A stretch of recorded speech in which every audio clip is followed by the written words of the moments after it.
Baik, selamat siang adik-adik semua. Hari ini kita di perkuliahan terakhir sebelum UTS untuk mata kuliah akuntansi keuangan syariah, akuntansi syariah ya. Hari ini saya akan membahas dua materi sekaligus, minggu kemarin dengan minggu ini ya, mengenai akuntansi murabahah dan akuntansi mudharabah. Sebentar saya buka dulu PPT-nya ini ya.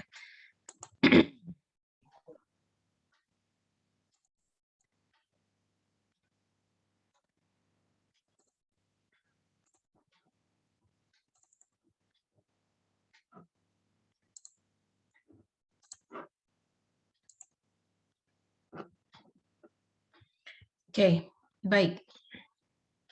Ya, hari ini kita akan membahas mengenai akuntansi murabahah ya dan akuntansi salam.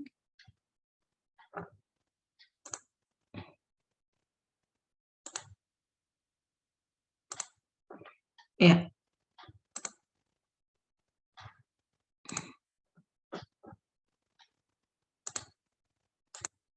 Bentar.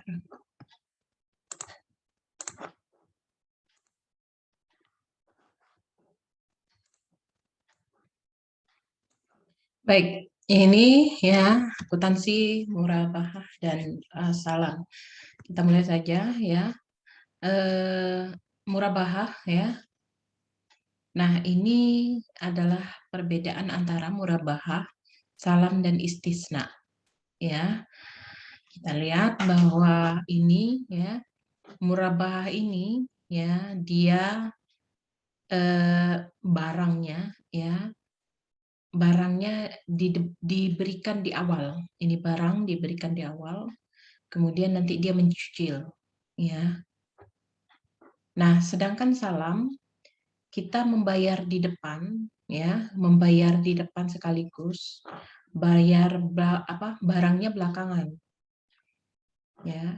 Sedangkan istisna gabungan antara murabahah dengan salam. Ya. Ini barangnya ya. Barangnya diberikan di akhir. Sebelum barangnya diberikan, ini kita cicil dulu. Ya. Jadi ini adalah penyewaan ya, sewa. Nah, ini. Ya. Barangnya diserahkan di awal ya, salam sama istisna itu di terakhir. Sedangkan pembayarannya murabahah itu secara cicilan, sedangkan istisna diangsur juga atau dicicil, sedangkan salam dibayar dilakukan di awal sepenuh atau 100% dari harga yang disepakati ya. Nah, baik, kita masuk ke murabahah terkait dengan PSAK 102. Ya, murabahah adalah transaksi penjualan barang dengan menyatakan harga perolehan dan keuntungan yang disepakati oleh penjual dan pembeli. Ya, jadi ini terkait dengan jual beli. Ya, kenapa ini salah murabahah, salam dan istisna itu sebenarnya satu jenis. Ya, jadi dia itu transaksi penjualan dan pembelian. Beda dengan mudharabah dengan musyarakah, ya sedikit berbeda. Ya, nah, sedangkan murabahah, istisna dan salam itu terkait dengan jual beli barang, ya. Oke, baik. Seperti sebelum-sebelumnya juga ada harga perolehan dan keuntungan margin yang disepakati. Jadi harus ada kata sepakat di antara penjual dan pembeli, ya. Jika tidak sepakat berarti berat sebelah, artinya tidak bisa dikatakan itu adalah akuntansi murabahah. Ya. Baik, nah ini perbedaannya dengan penjualan yang biasa kita ketahui secara umum. Ya. Nah, murabahah itu dia dengan jelas memberitahukan kepada pembeli berapa harga pokoknya, ya, dan berapa keuntungan yang diinginkan. Jadi dia misalnya beli nih, ya, saya jual barang ini ya ke Anda, misalnya ke A. Saya sebutkan, saya belinya 100 juta. saya pengen keuntungannya 2% dari 100 juta. Gimana, sepakat nggak nih ya pembeli ya Tuan A? Kata Tuan A oke. Atau misalnya dia bilang masih, nego boleh nggak dikurangi sedikit misalnya ya 1% lah. Oke, kalau dia sepakat di 1%, maka margin keuntungan yang diterima itu 1%. Ya.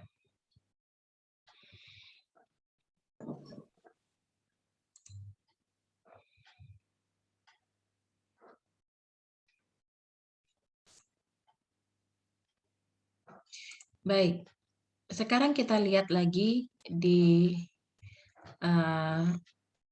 contohnya ya. Nah, misalnya Bank Syariah sebagai perantara, ini adalah pemasok. Pemasok dia akan menyatakan kepada bank bahwa saya akan menjual.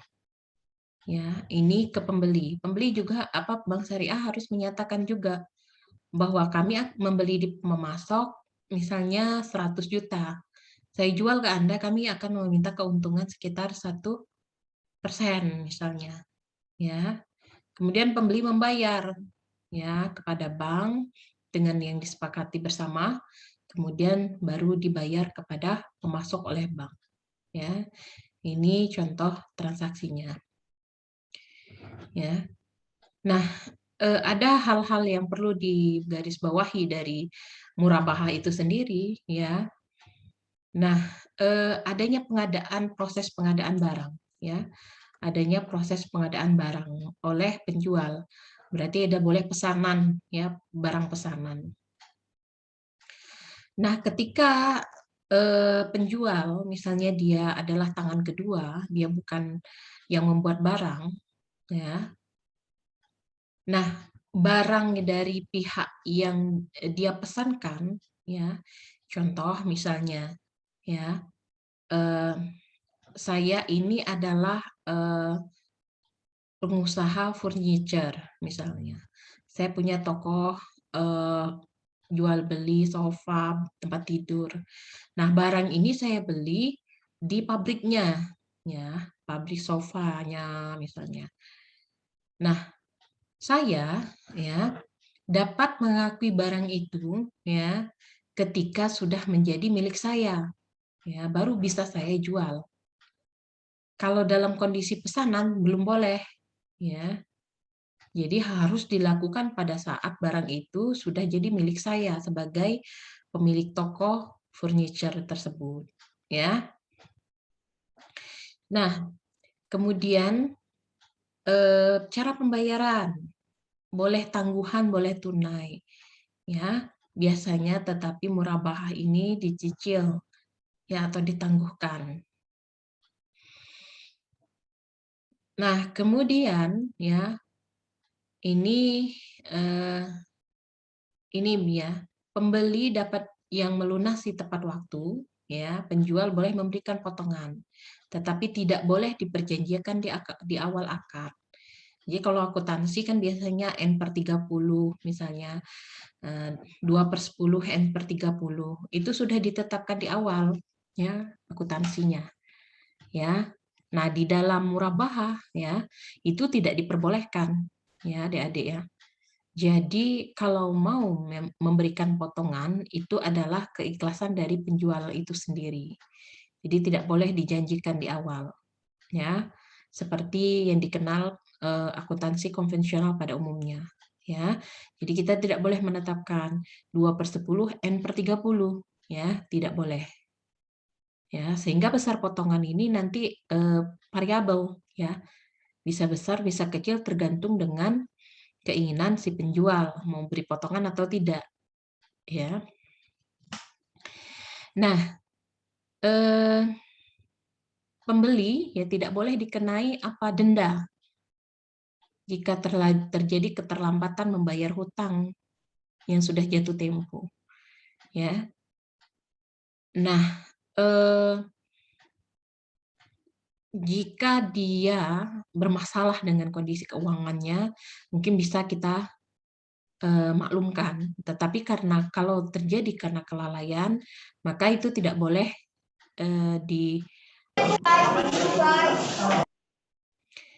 dibiarkan ya, sehingga sebenarnya pada hakikatnya sebenarnya murabahah itu ya ketika pembeli membayar hutang tidak tepat waktu, ya dia tidak boleh memberikan denda, ya, dan itu tidak boleh juga disepakati di awal, ya, tidak boleh disepakati, ya, dan sebenarnya tidak diperbolehkan dikenakan denda walaupun terlambat, ya. Oke, sekarang kita lihat lanjutnya.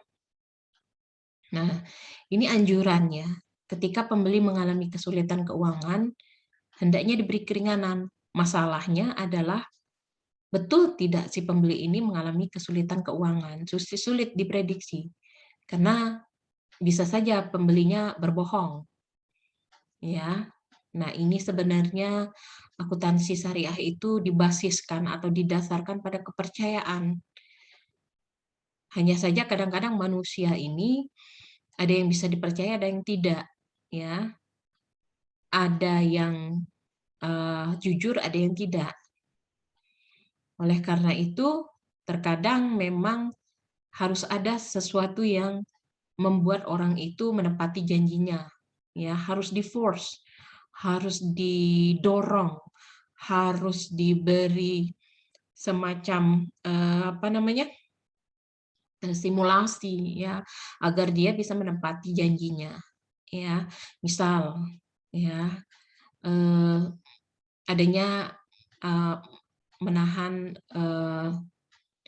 jaminan, misalnya pakai jaminan, atau misalnya denda yang disepakati, padahal tidak boleh. Nah, tujuan itu sebenarnya adalah tujuan untuk dan agar supaya agar pembeli ini membayar dengan tepat waktu lebih baik, ya itu.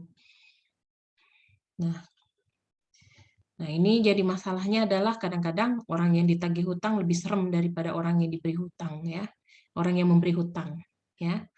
Jadi orang yang berhutang lebih serem daripada orang yang memberi hutang. Nah, ada juga penghutang yang tidak tahu diri, misalnya ya. Hutang tidak seberapa dengan orang lain, dia memberikan ya ikhlaslah ya. Nah, sementara dia sendiri ya bersenang-senang. Ya, ini haram sebenarnya hukumnya ya.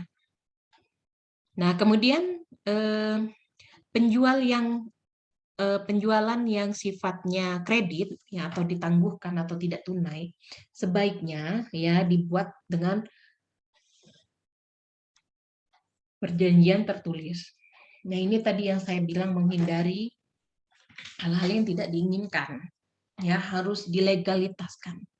Jadi transaksi-transaksi demikian harus dibuat dalam surat perjanjian, dimateraikan, ditandatangani dan disaksikan oleh beberapa orang saksi. Ya. Nah, kemudian nah ini saya bilang tadi, ya penjual dapat meminta jaminan, boleh meminta jaminan. Ya, dikhawatirkan apa? Dikhawatirkan pembelinya tidak bisa dipercaya. Ya.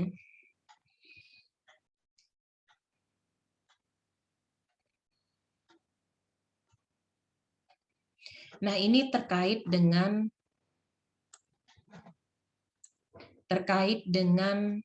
murabahah yang dipedomani oleh BPRS. Ya. Nah, ini di dalam standar akuntansi keuangan di PSAK 102 itu sudah jelas dinyatakan bahwa murabahah, pengertian murabahah, kemudian pembiayaan murabahah ini bagi BPRS ya, bagi bank. Jadi namanya pembiayaan murabahah. Nah, kemudian kita juga ada mengakui aset murabahah. Ya, aset ini digunakan ya, tujuan utamanya adalah untuk dijual kembali. Ya. Kemudian diskon harga beli. Diskon harga beli ini tadi ya diskon ya diperbolehkan tetapi harus disepakati tetapi tidak dilakukan di awal ya. Kemudian harga perolehan. ini harus dinyatakan. Jadi harga beli oleh bank sebelum dikurangi uang muka dari nasabah. Ya. Nah, kemudian harga piutang murabahah. Jadi potongan piutang murabahah. Ya. Nah, ini tadi jika membayar tepat waktu, ya, dan lain sebagainya.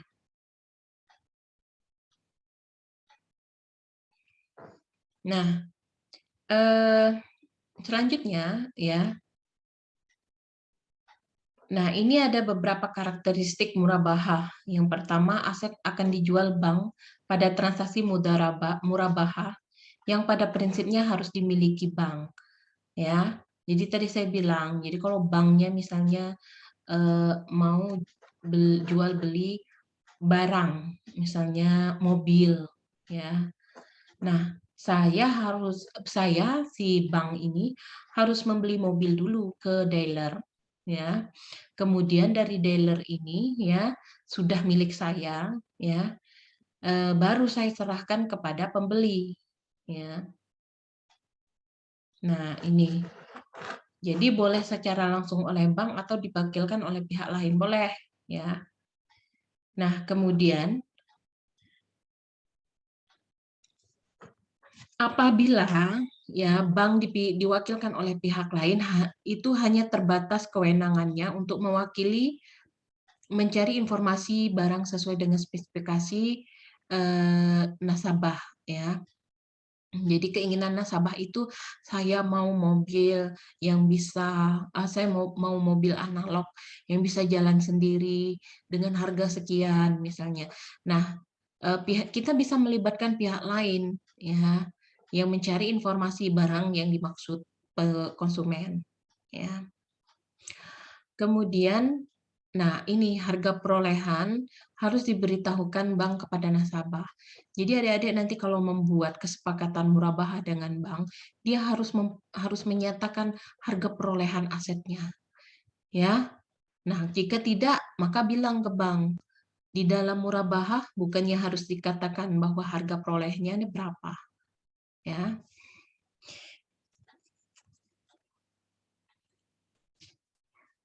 Nah, kemudian ya setelah diperoleh dari bank, nanti dia jualkan tadi ke konsumennya ya atau pembelinya.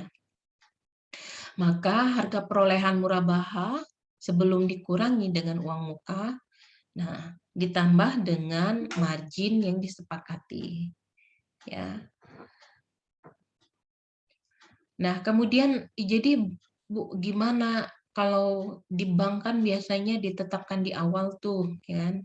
Murabahahnya ditetapkan di awal 5%. Ya, bilang ke banknya, bukannya ini marginnya harus disepakati bersama. Jadi bank itu prinsipnya pada umumnya gini, ketika dia memberikan, misalnya saya tetapkan keuntungan 5%. Nah, kamu setuju apa enggak? Kalau enggak setuju ya sudah, berarti kami tidak akan memberikan pinjaman.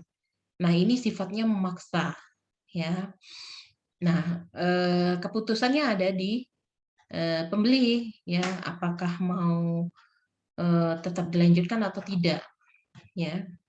Kalau dilanjutkan berarti artinya menyepakati, ya, sepakat dengan apa yang diberikan kepada bank, yang diberikan oleh bank, ya.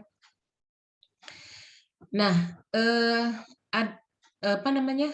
Murabahah yang sifatnya pesanan, ya, sifatnya harus mengikat, artinya tidak boleh dibatalkan, ya. Tidak boleh dibatalkan karena apa, ya? Merugilah ya bank sudah dipesan tiba-tiba batal dibeli ya itu kan merugikan orang lain, ya. Kemudian akad murabahah ya diperbolehkan ya untuk menawar dengan harga yang berbeda sebelum terjadinya akad. Jadi sebelum terjadinya akad saya tawar nih ya, saya jual harga 100 juta. Terus pembeli saya menawari, boleh nggak 98 juta ya. Nah, kalau kita sepakat maka boleh dilakukan ya.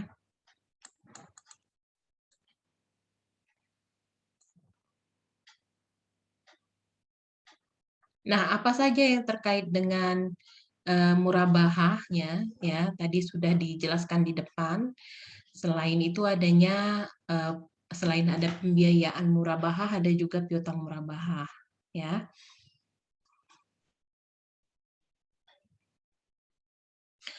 Nah,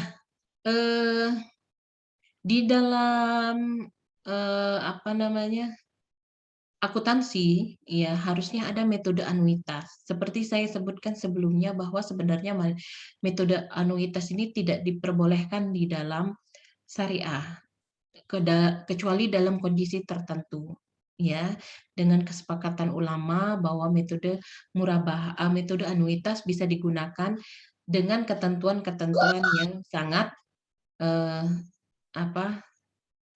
ketat, ya, terutama terkait dengan pengakuan pendapatan dan beban yang belum diamortisasi, ya.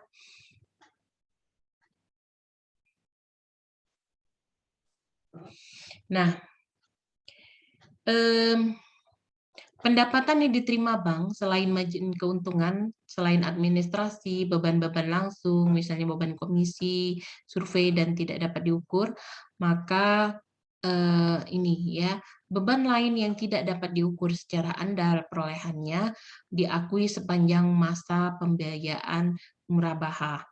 Jadi pendapatan yang diterima bank, ya, yang tidak dapat diukur pendapatan bank yang atau beban-beban yang dikeluarkan oleh bank tetapi tidak dapat diukur, ya, dengan andal. Andal ini maksudnya valid, ya. Maka beban tersebut diakui sepanjang masa pembiayaan murabahah. Nah, kemudian jika dapat diukur secara andal, maka diakui pada saat penyaluran pembiayaan atau penyerahan pembiayaan. Ya. Kemudian ada pengakuan pendapatan murabahah secara non tunai dengan metode ekuitas, anuitas dan metode proporsional flat. Tapi biasanya menggunakan ini, ya. Kalau anuitas, pendapatan pembiayaan dialokasikan sepanjang masa akad berdasarkan saldo pokok pemurabahah. Sedangkan flat ya dialokasikan sepanjang masa akad berdasarkan proporsi yang sama antara saldo pokok dengan margin murabahah, ya.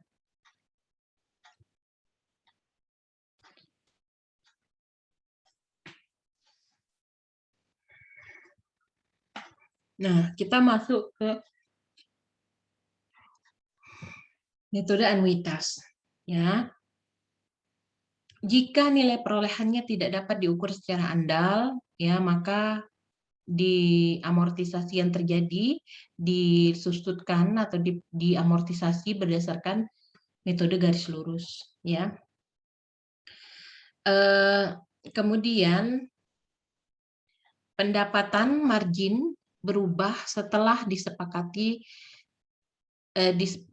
margin yang disepakati dialokasikan berdasarkan saldo pembiayaan murabahah, ya, selama jangka waktu pembiayaan.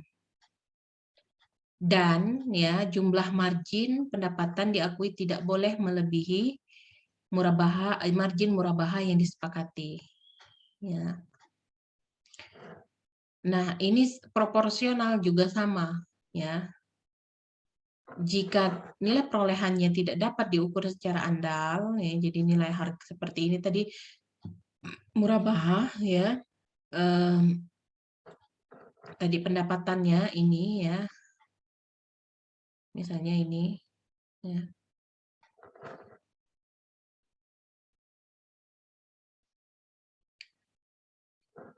Ini tadi, ya, pendapatan murabahah, harga perolehan atau nilai perolehan itu kan termasuk di dalamnya harga utama dengan beban-beban. Nah, ini beban-beban yang ditambahkan di dalam harga perolehan itu jika tidak dapat diukur dengan andal. Maka tadi, ya, metode proporsional dan anuitas, ya. Nah, apa yang beda? Hampir tidak ada bedanya, ya. Nah, kita lihat bahwa sama-sama diamortisasi dalam jangka waktu pembiayaan dengan metode garis lurus. ya. Sedangkan ini ya metode proporsional itu hanya dibedakan pada proporsi antara pokok dan margin. Sedangkan anuitas itu didasarkan pada saldo pokok pembiayaan. Nah, sekarang kita lihat, misalnya bank melakukan transaksi murabahah dengan nasabah atas aset murabahah ya, seharga 1.000 dan margin keuntungan disepakati 200. Pendapatan administrasi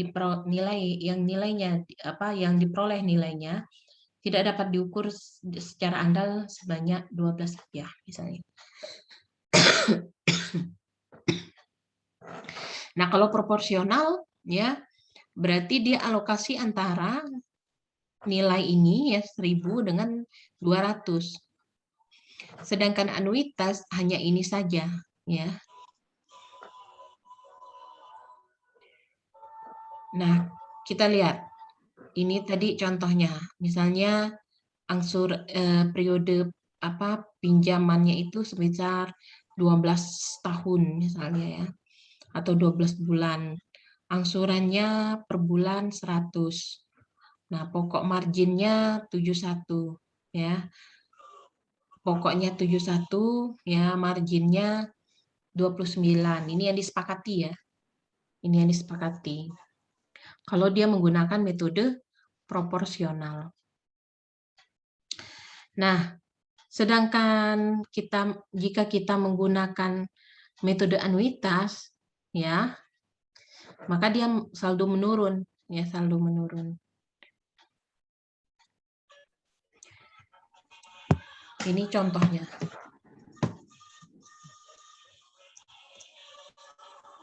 Nah, ini contoh lagi ya. Sekarang kita lihat angsurannya menetap 100 sampai dengan 12 bulan, pokoknya 83%, ini tadi 70 dengan 71% dengan 29%, ini 83 dengan 17% ya, kesepakatan masing-masing ya. Nah, ini pokoknya ya. Jadi ini menurun, ya ini disepakati masing-masing antara penjual dan pembeli ya. Nah, apabila setelah akad murabahah pemasok memberi diskon atau harga yang dibeli, maka diskon tersebut dibagi berdasarkan perjanjian. Ya. Apabila tidak diatur, maka diskon tersebut menjadi hak bank dan diakui sebagai pendapatan operasional lainnya. Ya. Nah, ini diskon yang terkait dengan pembelian barang, ya, dalam bentuk apapun, ya, uangkah atau diskon dalam bentuk barang ya juga boleh ya. Kemudian terkait dengan beban asuransi dan komisi ya. Nah, sebelum akad murabahah ditandatangani, maka diskon harga beli diakui sebagai pengurangan harga perolehan. Ya, diskonnya. Ya. Diskonnya tadi diberikan ketika penjual menginginkannya, ya. Tetapi kalau penjualnya tidak menginginkan diberikan diskon, maka tidak perlu dikurangi. Ya, ini kondisinya ketika penjual ya atau bank tersebut memberikan diskon, maka dia diakui sebagai pengurangan dari harga perolehan. Ya, misalnya saya membeli tadi 100 juta, bank memberikan diskon saya misalnya 1%. Ya. Maka yang saya terima itu berapa? 1% dari 100 juta berapa? 1 juta ya. Betulkah? Sehingga harga perolehan yang saya akui itu adalah 99%. Ya.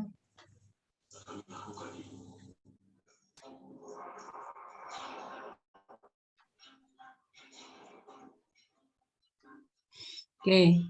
Nah, setelah akad murabahah ditandatangani, ya, maka diperjanjikan dalam akad bahwa bagian diskon harga beli menjadi hak nasabah diakui sebagai kewajiban baik kepada nasabah. Ya. Dan bagian diskon yang menjadi hak bank diakui sebagai tambahan keuntungan murabahah. Apabila tidak diperjanjikan dalam akad, maka diakui sebagai pendapatan operasi lainnya. Jadi bisa disepakati, bisa juga tidak. Ya, tapi sebelumnya sudah ditegaskan bahwa harus berdasarkan kerelaan antara penjual. Kerelaan penjual, ya, mau beri diskon atau tidak. Nah, untuk uang muka. Nah, bank dapat meminta komitmen, ya, uang komitmen, ya, atau uang muka yang disepakati, ya. Nah, ini apabila akad murabahah disepakati, ya, maka uang muka menjadi bagian pelunasan piutang murabahah. Apabila batal, maka uang akan dikembalikan kepada nasabah setelah dikurangi dari kerugian real yang ditanggung oleh bank. Apabila uang muka itu lebih kecil dari kerugian, maka bank dapat meminta tambahan dari nasabah. Jadi ada 3 jenis, ya, untuk terkait dengan uang muka yang disepakati dengan nasabah. Ya, jika disepakati maka akan menjadi pengurangan piutang murabahah. Jika batal maka uangnya akan dikembalikan dan diakui, ya, dikurangi sebagai kerugian real. Nah, sedangkan jika uang mukanya lebih kecil maka bank berhak meminta tambahan. Nah, keuntungan yang diterima bank itu didasarkan harga perolehan aset setelah memperhitungkan uang muka. Ya. Nah, ini uang muka yang diterima oleh bank, ya, dari nasabah diakui sebagai uang muka murabahah dari pembeli sejumlah yang diterima oleh bank. Jadi dia akui sebagai uang muka, jadi akunnya uang muka murabahah. Ya. Jika transaksi murabahah dilaksanakan, maka uang muka tersebut diakui bagian dari pembayaran hutang. Tadi, ya, pengurangan dari piutang murabahah. Nah, jika transaksi tidak dilaksanakan, maka pertama, uang muka dikembalikan kepada nasabah, ya, dikurangi dengan selisih beban real. Tadi sudah saya jelaskan, ya, di depan. Nah, kemudian ada bank boleh mengakui tagihan-tagihan kepada nasabah, ya, terkait dengan selisih antara beban real dengan uang muka. Jadi kerugian berapa yang diderita bank akibat pembatalan, ya, uang muka ini kemudian dikurangi untuk menutupi beban tersebut, sisanya baru diserahkan kepada nasabah. Intinya begitu, ya. Nah, terkait dengan potongan piutang, ya. Ini tadi sudah saya jelaskan, ya, tetapi ini lebih detail. Nah, bank dapat memberikan potongan kepada nasabah apabila melakukan pelunasan tepat waktu dan lebih cepat daripada yang disepakati, tetapi syaratnya tidak diperjanjikan dan besaran potongannya diserahkan kepada kebijakan bank. Ya, kemudian pemberian potongan pelunasan murabahah dilakukan dengan salah satu metode. Yang pertama diberikan pada saat pelunasan, ya, sehingga mengurangi piutang murabahah dan keuntungan murabahah, sehingga nasabah hanya membayar antara selisih antara piutang dan pokok potongan pelunasan.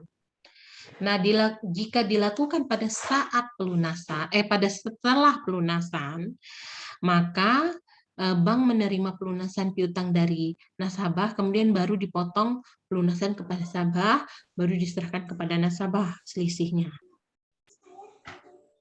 Ya, dengan syarat tadi tidak diperjanjikan, ya.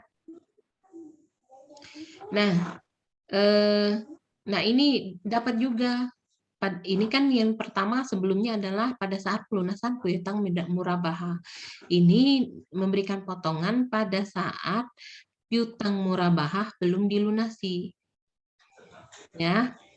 Pertama, terjadi kemungkinan karena pembayarannya yang tepat waktu atau mengalami penurunan kemampuan pembayaran. Ya. Nah, jadi bisa ya, bisa setelah pada saat melunasi piutang, baik pada saat melunasi atau setelahnya, atau bisa juga sebelum dilunasi. Ya, pada saat dia membayar cicilan, misalnya masih ada cicilan yang lain kita potong karena dia sudah tepat waktu membayar, atau dia tidak punya, misalnya dia mengalami kerugian ya, atau gagal bayar, ya boleh kita kasih potongan ya. Nah, ini bank biasanya menetapkan kebijakan kriteria ya nasabah yang mencicil tepat waktu. Nah, pemberian potongan cicilan harus dapat dibuktikan dengan adanya penurunan kemampuan membayar dari nasabah. Jadi harus dibuktikan. Kalau nggak dibuktikan nggak boleh ya. Apa buktinya? Ya laporan keuangan bisa saja. Ya, laporan keuangan di laporan income statement sudah kita bisa tahu bahwa berapa sih jumlah labanya dibandingkan tahun kemarin atau tahun ini. Nah, itu boleh ya kebijakan bank untuk memberikan potongan pembayaran cicilan. Nah, kemudian kita masuk lagi misalnya ke kriteria penurunan kemampuan membayar. Ya, ada kondisi-kondisi tertentu.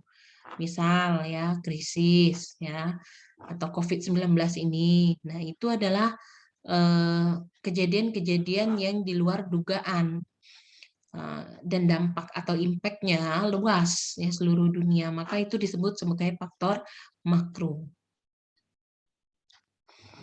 Nah, ketika nasabah mengalami tunggakan pembayaran angsuran, maka bank wajib membentuk cadangan kerugian penurunan nilai untuk piutang murabahah. Ya, jadi ada cadangan kerugian piutang, ya.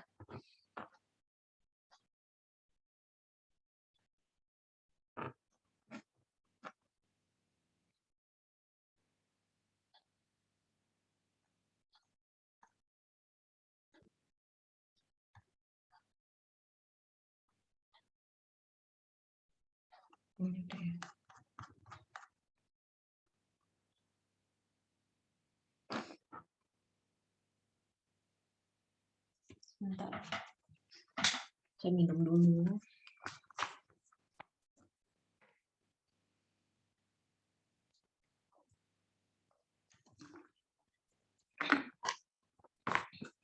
Nah, terkait dengan denda, tadi kita sudah bicara mengenai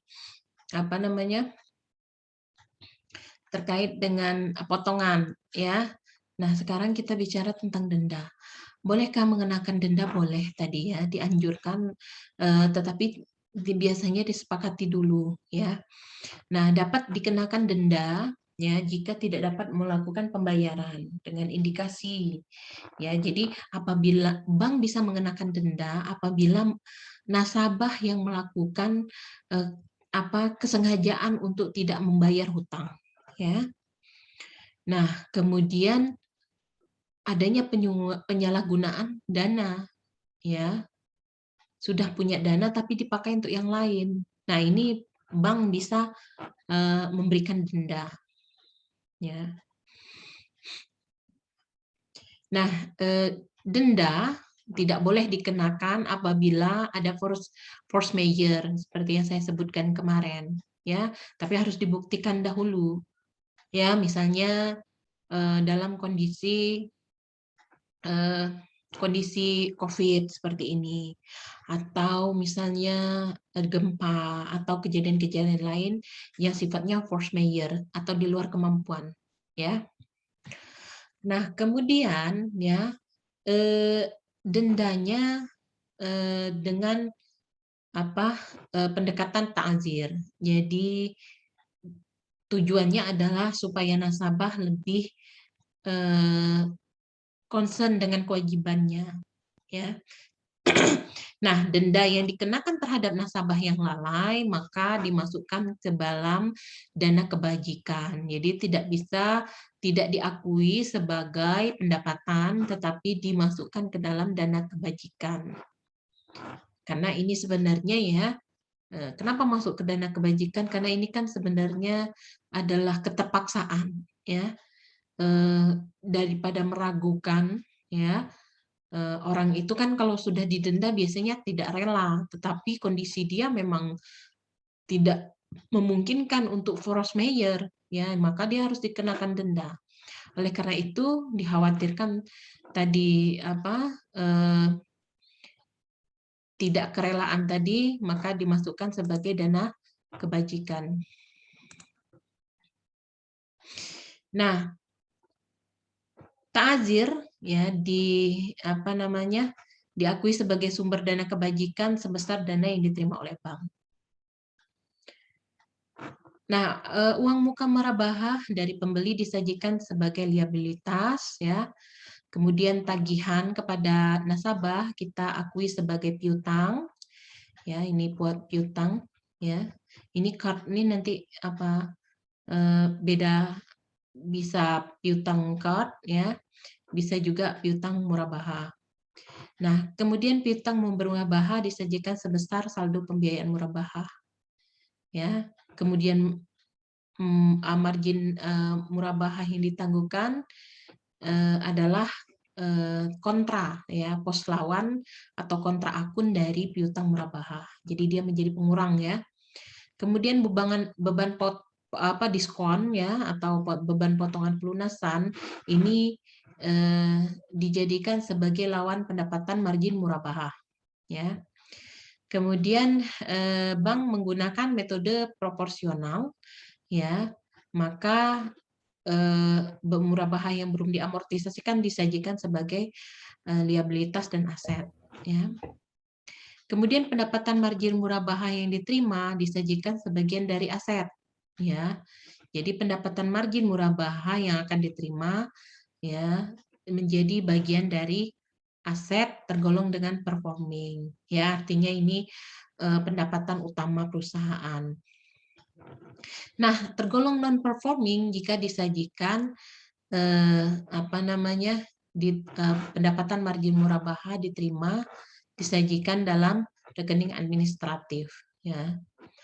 Nah, kemudian cadangan kerugian, ya, merupakan kontra akun dari piutang murabahah. Dan denda si ta'zir ini, ya, disajikan atau dimasukkan ke dalam sumber dana kebajikan, ya. Nah, pengungkapan, ya. Perlunya pengungkapan dalam catatan atas laporan keuangan, ya, terkait dengan piutang murabahah, misalnya jumlahnya, jangka waktu, jenis valuta yang digunakan, ya, kualitas piutang, jenis penggunaan, sektor ekonominya, cadangan kerugiannya berapa persen, ya. Kemudian yang perlu diungkapkan apalagi jumlah piutangnya yang kepada pihak berelasi. Kemudian kebijakan dan metodenya, apakah dia menggunakan tadi metode anuitas atau kan proporsional, ya. Kemudian metode cadangan kerugian piutangnya, ya. Apakah dia mencadangkan atau penghapusan, ya. Kemudian apalagi yang perlu diungkapkan, ya, adalah piutang murabahah yang dibebankan sendiri oleh bank, ya. Jadi piutang murabahah baik dari bank atau bersama-sama dengan pihak lain. Nah, ini contoh jurnal dari murabahah, ya, contoh. Nah, ini penerimaan uang muka dari nasabah kita terima sebagai kas, ya, pada liabilitas lainnya, ya, atau dalam kurung uang muka murabahah dari pembeli. Nah, ketika timbul ada beban lain yang dikeluarkan oleh bank, maka beban lain yang terkait dengan pembiayaan murabahah, ya, pada kas dan rekening. Nah, pada saat perolehan aset murabahah, misalnya bank tadi pembebasan barang kepada pemasok, maka kita masuk dia sebagai persediaan atau aset murabahah pada kas, ya, atau rekening pemasok, ya. Nah, kalau dia menggunakan metode anuitas dan proporsional, ya, maka semuanya dulu. Nah, pada saat transaksi penjualan, maka kita akui sebagai piutang murabahah. Di kreditnya ada margin murabahah yang ditangguhkan dengan pada persediaan. Ya, jadi ini kredit margin murabahah ini Ini kan pendapatan ya, pendapatan ini kan piutang pada pendapatan yang ditangguhkan ini ya, piutang kredit ya, piutang kredit, pendapatan kredit ya, namanya margin murabahah yang ditangguhkan. Ada juga dengan persediaan atau aset murabahah. Kemudian pada saat pengakuan pendapatan terkait dengan transaksi murabahah, nah kita mengakui kas pada piutang. Nah pengakuan beban, nah ya piutang murabahah atau beban yang terkait dengan langsung dengan murabahah pada kas. Sedangkan uang muka nasabah diakui sebagai pembayaran piutang. Ya, jurnalnya adalah liabilitas lainnya pada debit, ya, atau dalam kurung uang muka murabahah pada dari pembeli pada piutang murabahah, ya, atau uang muka atau porsi pokok boleh, ya, tergantung nanti kesepakatan yang digunakan oleh bank, bahasanya bagaimana ya. Kemudian pesanan nasabah dibatalkan. Uang muka yang lebih besar dari kerugian dan beban lain yang dikeluarkan oleh bank, maka bank akan mengakui sebagai liabilitas uang muka murabahah dari pembeli pada kerugian penjualan, pada beban lain yang terkait pada kas. Ya. Nah, kalau uang mukanya sama dengan kerugian ya dan beban lain yang dikeluarkan oleh bank, maka kita akan mengakui dia sebagai hutang, kerugian dan beban yang terkait. Ya. Tidak ada kas bedanya ya kalau ini lebih besar. Nah, kemudian apabila uang muka lebih kecil dari kerugian, ya, kerugian dan beban lain yang keluar bank, maka kita menagih kepada nasabah sebesar debit, ya. Di debit ada hutang lainnya dan di kredit ada kerugian penjualan pesanan, ya. Dan juga ada beban lain yang terkait.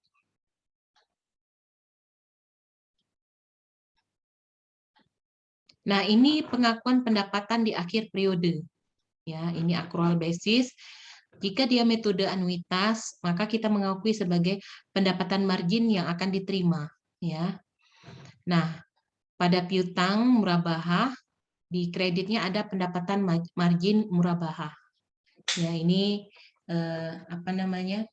Pengakuan di neraca ini ya. Ini nanti di rugi laba, ya.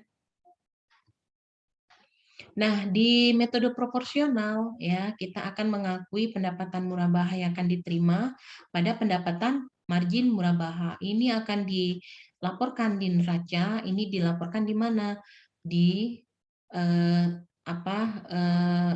income statement ya, laporan rugi laba. Nah, pengakuan pendapatan langsung terkait dengan transaksi murabahah kita akan mengakui sebagai liabilitas lain pada pendapatan. Nah, ini untuk pengakuan beban yang terkait langsung dengan transaksi murabahah, ya. Beban pada aset lainnya atau beban yang ditangguhkan atau kas juga boleh ya, jika keluarnya tunai, ya.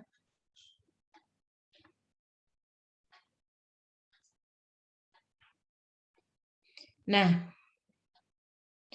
pada saat kita menerima angsuran dari nasabah, baik pokok dan margin, jika metode anuitas, maka kita akan menggunakan rekening kas pada piutang murabahah. Nah, untuk penerimaan margin ini pokok ya, ini margin. Margin murabahah yang ditangguhkan pada piutang murabahah pada piutang murabahah bisa debit bisa kredit ini ya. Tetapi ini posisinya masih kredit ya, debit ya. Dan kreditnya adalah pendapatan murabahah. Ini dimasukkan neraca. Neraca ini adalah pendapatan yang kita akui di dalam rugi laba. Sedangkan metode proporsional ya, adakah sama ya dengan anuitas, hanya saja bedanya dia langsung ya.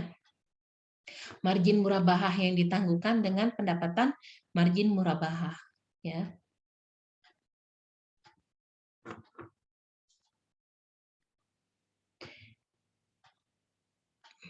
Nah, ini pemberian piutang, pemberian potongan angsuran Jika angsuran diterima dalam tepat waktu, maka penerimaan angsuran kita masukkan sebagai kas, mengurangi piutang murah bahah.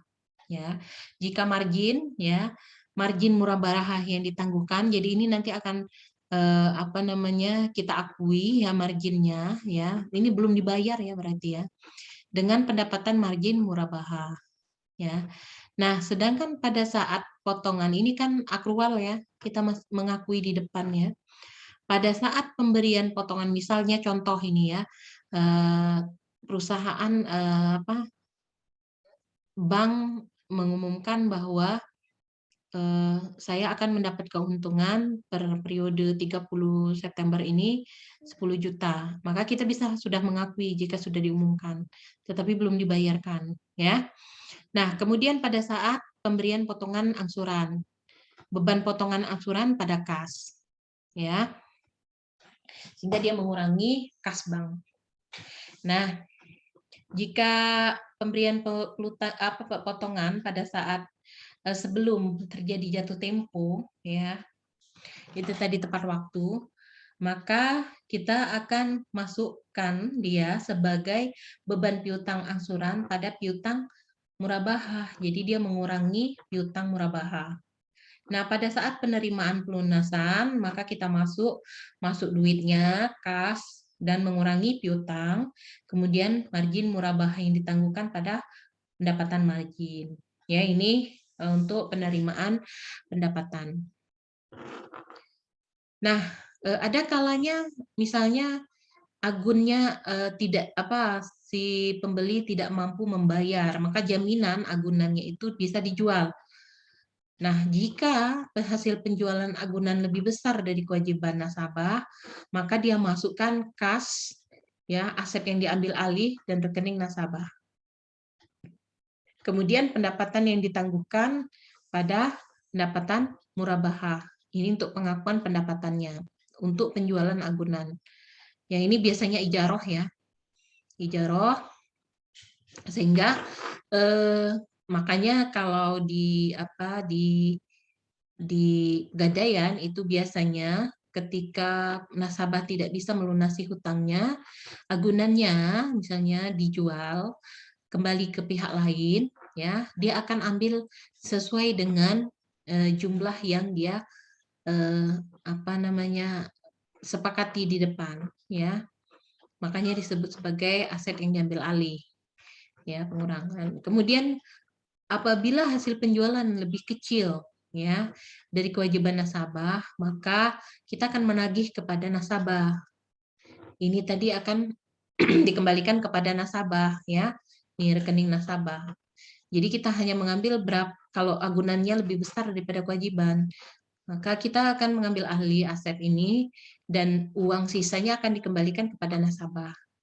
Nah, sementara jika agunannya lebih kecil, maka harus ada tagihan. Tagihannya di debit, ya, kas masuk, tagihan kepada nasabah di debit, dan kredit aset yang diambil alih. Nah, untuk pendapatan yang ditangguhkan, jadi kita masuk tadi, ya, pendapatan ditangguhkan dan pendapatan. Jadi ini kita harus tetap mengakui, ya.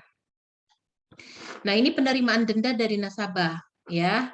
Maka dia masuk sebagai kas pada rekening dana kebajikan.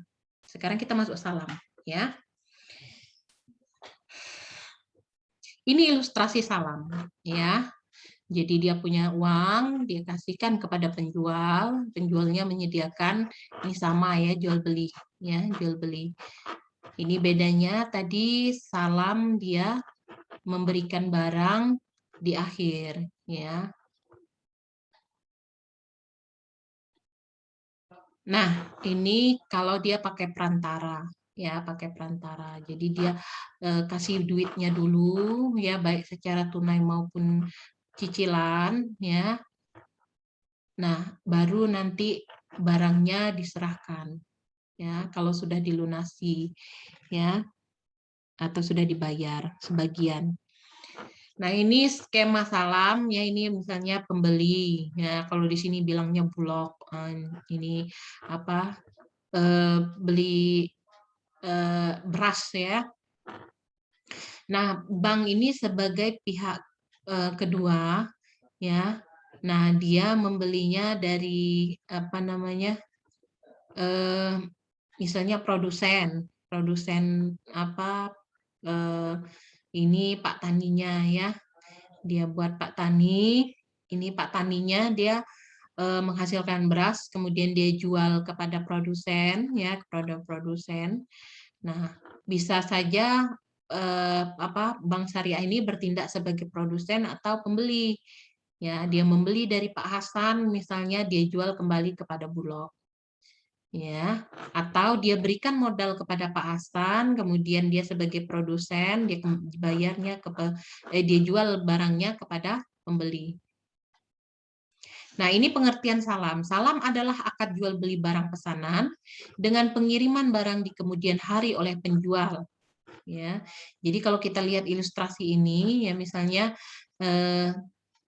kita pesan dulu barangnya, ya nanti setelah itu baru kita bayar. Kita serahkan ya. Nah, ini pengiriman barang di kemudian hari dan pelunasannya dilakukan oleh pembeli pada saat akad disepakati dengan syarat tertentu. Ya. Jadi kita sepakat dulu di depan, nanti barangnya belakangan ya. Nah, tadi bank dapat bertindak sebagai pembeli atau penjual ya, dia bisa sebagai pembeli atau produsen ya, dia juga bisa sebagai dia sebagai pembeli, dia juga bisa sebagai penjual ya. Jika bank bertindak sebagai pembeli ya, maka bank melakukan transaksi salam. Jika bank bertindak sebagai penjual, maka bank akan memesan kepada pihak lain untuk menyediakan barang pesanan ya, maka disebut sebagai salam paralel ya. Nah, salam paralel ini dilakukan apabila akad kedua antara bank dan pemasok terpisah dari akad pertama dan pembeli akhir. Jadi kalau kita lihat ilustrasi di sini ya, jadi kesepakatan antara ini dengan bank itu terpisah dengan ini, nggak boleh sama ya, nggak boleh jadi satu kesatuan. Saya akan menyerahkan produk ini kepada pasar, nggak boleh. Jadi dia hanya mensepakati antara Bank Syariah dengan Bulog, Bank Syariah dengan Pak Hasan. Udah, ini dua akad yang berbeda walaupun transaksinya salam ya.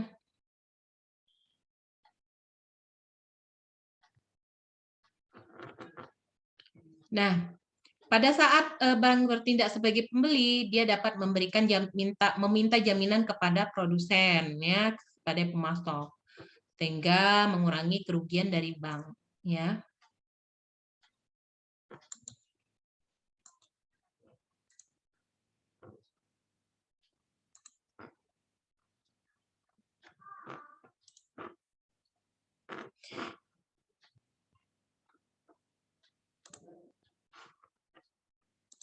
Nah, kemudian ya ada lagi piutang. Jadi nanti piutang yang timbul, ya. Dilakukan ya. Jadi piutang salam tagihan bank kepada pemasok, ya. Jadi tagihan kepada dari bank kepada pemasok harus diselesaikan dalam bentuk penyerahan, bukan penerimaan uang tunai. Jadi kita mengakui piutang salam itu ketika barang sudah diserahkan kepada bank, ya. Nah, piutang salam timbul dari penyerahan uang kepada pemasok senilai barang yang dipesan, ya. Nah, ini jadi kita mengakui piutang salam itu pada saat menyerahkan uang modalnya ya. Jadi kita bisa mengakui piutang itu dalam bentuk penyerahan atau penyerahan uang, penyerahan barang. Ya. Jadi kemudian di bawah lagi ada utang salam merupakan kewajiban yang diselesaikan dalam bentuk penyerahan barang, bukan pembayaran dalam bentuk uang tunai kepada nasabah. Ya. Jadi harus ada barang ya. Jadi piutang salam ini terkait dengan barang ya. Nah, ada di akad ya harus ada hal-hal yang dipenuhi, misalnya spesifikasi dan harga barang itu disepakati di awal. Kemudian apalagi karakteristik barang, ya, barang pesanannya itu maunya seperti apa, jenisnya apa, kualitasnya bagaimana, berapa kuantitasnya, ya. Nah, kemudian kalau barang tersebut tidak sesuai dengan yang disepakati di akad, ya, maka pemasok harus bertanggung jawab, ya. Nah, kemudian jika bank tidak menerima sebagian atau seluruh barang pesanan hingga tanggal jatuh tempo, ya, maka ada tiga nih, ya, tiga. Yang pertama, boleh diperpanjang jatuh temponya, ya, atau akadnya dibatalkan sebagian atau seluruhnya, atau juga jaminan barang dapat dieksekusi. Jadi tadi ada jaminan, kemudian jika tidak mampu dibayar atau dipenuhi pesanannya oleh pihak pemasok, maka jaminannya dapat dieksekusi, tadi dijual, ya, digadaikan. Nah, ketentuan denda ini sama dengan murabahah tadi, ya, dapat mengenakan pemasok, dapat dikenakan denda kepada pemasoknya. Nah, ini tadi ada catatan, dikenakan kepada pemasok jika dia sengaja, ya, sengaja tidak memenuhi kewajibannya, ya, mangkir ini ya dari hutangnya, ya. Nah, tidak berlaku jika ada kejadian force majeure, ya, ini tadi sama, ya. Kemudian nah ini, ya, dendanya diakui sebagai dana kebajikan, ya, ini. Nah, pendapatan salam, ya, diperoleh dari harga jual, ya, kepada nasabah dengan harga beli dari pemasok, ya. Kalau belinya 100 juta, kita jual 120 juta, maka 20 juta itu sebagai pendapatan salam, ya. Nah, piutang salam diakui pada saat penyerahan uang kepada pemasok, ya. Kemudian utang salam diakui pada saat, ya, ini diakui, ya. Lihat nih, pada saat waktu, ya, waktu. Pada saat penerimaan uang dari nasabah, ya. Nah, dalam perpanjangan jangka waktu pengiriman, ya, maka, ya, nilai tercatat piutang yang dicatat sebesar bagian yang belum dipenuhi sesuai dengan nilai yang tercantum dalam akad. Jadi apabila, ya, ada perpanjangan waktu, ya, maka nilai piutangnya sama dengan piutang awal, ya. Nah, kemudian jika ada pembatalan, maka piutang salam berubah menjadi piutang qard. Qard ini nanti akan ada dibahas di dalam buku saya tersendiri, ya. Nah, lanjut lagi kita, ya. Ketika, ya, pemasok tidak bisa memenuhi kewajibannya, maka ada eksekusi jaminan dijual, ya. Maka ketika dilakukan eksekusi jaminan, ada selisih antara piutang salam dengan hasil penjualan tersebut, maka diakui sebagai piutang kepada pemasok. Ya. Nah, ini jika selisih tersebut, ya,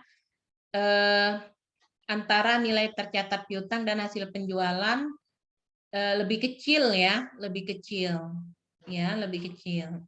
Nah, jika hasil penjualannya, ya, dan jaminan tersebut lebih besar dari piutang salam, maka selisihnya dapat menjadi hak pemasok. Ini sama juga, ya, tadi, ya. Nah, di belakang ada pendapatan salam diakui pada saat diserahkan kepada nasabah sebesar selisih antara ini tadi sudah, ya, pendapatan selisih antara harga jual kepada nasabah dengan harga beli dari pemasok, ya. Jadi begitu. Nah, ini lebih kecil, ya, ini lebih kecil. Ini lebih besar. Jadi tadi saya sampaikan sama dengan murabahah tadi, kalau sudah jaminannya lebih besar, ya hutangnya dijual, hutangnya lebih kecil daripada penjualan jaminan, ya maka selisihnya itu diserahkan kepada nasabah, ya kepada nasabah atau pemasok, ya. Nah ini tadi piutang sudah ya, piutang disajikan dalam jumlah yang tercatat penyajiannya. Kemudian piutang salam yang tidak terpenuhi akan disajikan dalam piutang card, ya. Nah, utang salam beda tadi dengan murabahah adalah murabahah boleh membentuk cadangan. Kalau di salam dia langsung masuk ke piutang card, ya. Nah, utang salam disajikan sejumlah tercatat. Jadi kalau hutangnya 100 juta ya 100 juta, ya. Sesuai dengan kesepakatan. Nah, ini pada jurnal untuk mengakui jika bank adalah sebagai pembeli, ya, pembeli kepada pemasok itu ya. Nah, maka pada saat menyerahkan uang ke pemasok, kita mengakui piutang salam pada kas. Nah, pada saat bank menerima ya barang dari pemasok, kita mengakui dia sebagai persediaan pada piutang salam. Nah, ketika tidak bisa memenuhi kewajibannya, maka masuk sebagai piutang card pada piutang salam, ya. Nah, ini pada saat eksekusi jaminan. Jika hasilnya lebih kecil, maka kita masuk ke kas dulu, ya. Kita masukkan ke piutang pemasok nih card ya, piutangnya. Jadi ini nanti menambah piutang card. Ini cardnya nanti ada tagihan ya kepada pemasok. Jadi ini sewaktu-waktu diharapkan dibayar oleh pemasok ya. Nah, ini pada piutang salam. Nah, jika lebih besar uang jaminannya ini, hasil penjualannya lebih besar dari piutangnya pemasok, maka kita akan mengakui ini dari sisi bank ya, mengakui kas pada rekening pemasok. Ini rekening pemasok berarti kita menyerahkan hasil selisihnya itu kepada pemasok pada piutang salam, maka piutang salamnya berkurang ya. Nah, pada saat pengenaan denda kas ya pada rekening dana kebajikan. Nah, ini pada saat menerima uang dari nasabah untuk pembayaran modal awal tadi ya, hutang tercatat, maka kita terima kas pada hutang salam.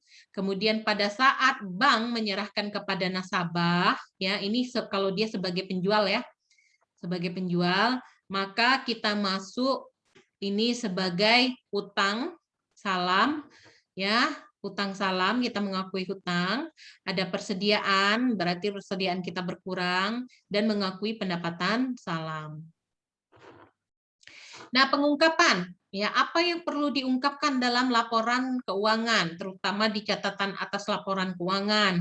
Rincian piutang sama ya, jumlahnya, jenisnya, ya, jangka waktu, ya, jenis mata uangnya, kuantitas, kualitas, ya, siapa pemasoknya, berapa jumlah hutangnya, dan pihak-pihak yang terkait, ya.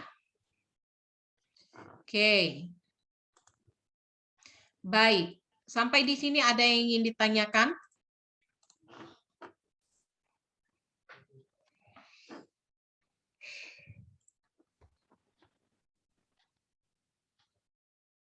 Ya, jika tidak, adik-adik buka buku praktikumnya.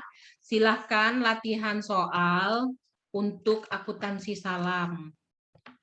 Ya, kalau kemarin murabahah, adik-adik kerjakan yang salam.